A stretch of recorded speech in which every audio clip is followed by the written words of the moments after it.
Madam आपने बोला था कि मीटिंग में आना ही पड़ेगा। हाँ बिल्कुल सही सुना आपने, आपको पेरेंट्स टीचर मीटिंग में आना ही पड़ेगा। ठीक है मैडम, तो आ गया मैं। अब बताइए इसकी क्या रिपोर्ट है? आप ही देख लीजिए, रिपोर्ट्स बिल्कुल भी अच्छी नहीं है इसकी, सिर्फ पासिंग मार्क्स ही आए हैं। लेकिन इसके कम मार्क्स क्यों आए हैं? पढ़ाई पे बिल्कुल भी ध्यान नहीं है इसका, और ना ही आप लोग ध्यान देते हो।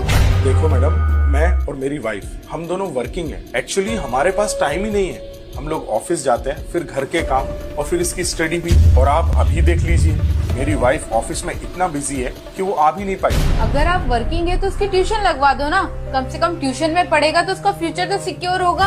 अच्छा बेटा, आप बाहर जाकर बैठो, मैं आता हूँ। मैडम आप एक बात बताओ, अगर इसको हमें ही पढ़ाना था, ट्यूशन वालों से ही पढ़वाना था, तो फिर हमने इस स्कूल में एडमिशन ही क्यों दिलाया? आपके बोलने का मतलब क्या है? मतलब ये मैडम कि मेरा बेटा सुबह 9 बजे से लेके दोपहर के 3 बजे तक 6 घंटे आप लोगों के साथ में रहता है। जब 6 घंटे में आप लोग ही नहीं पढ़ा पाए, तो मैं 1 घंटे पढ़ा के या कहीं कोचिंग पे 1 घंटा पढ़ के क्या ही कर लेगा वो?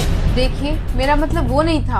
आपका क्या मतलब है हमें सब समझ में आता है। अरे आप लोगों की फीस ही इतनी ज्यादा है, लाखों रुपए हमको स्कूल में भरना पड़ते हैं। मुझे और मेरी वाइफ को इसीलिए जॉब करना पड़ता है ताकि हम फीस भर सकें। जब मैडम ड्रेस यहाँ से लेना है, फूड यहाँ से लेना है, बुक्स यहाँ से लेना है, पूरी स्टेशनरी यहाँ से लेना है, तो फिर पढ़ाई भी तो इसी स्कूल में होनी चाहिए ना। तो मैडम मेरी बात आप कान खोल के सुनो, मैं इसको किसी भी ट्यूशन क्लास में नहीं भेजने वाला और ना ही मैं मेरे बेटे को घर में प्रेशर देने वाला हूँ। तो आप लोगों की जिम्मेदारी बनती है कि मेरे बेटे को पढ़ाएं और उसके मार्क्स अच्छे आए। अगली बार हमें बुलाने से पहले ये सोच लेना कि अगर मैं यहाँ पर आया तो ये सवाल मैं आपसे पूछूंगा कि मेरे बेटे के कम मार्क्स क्यों आए।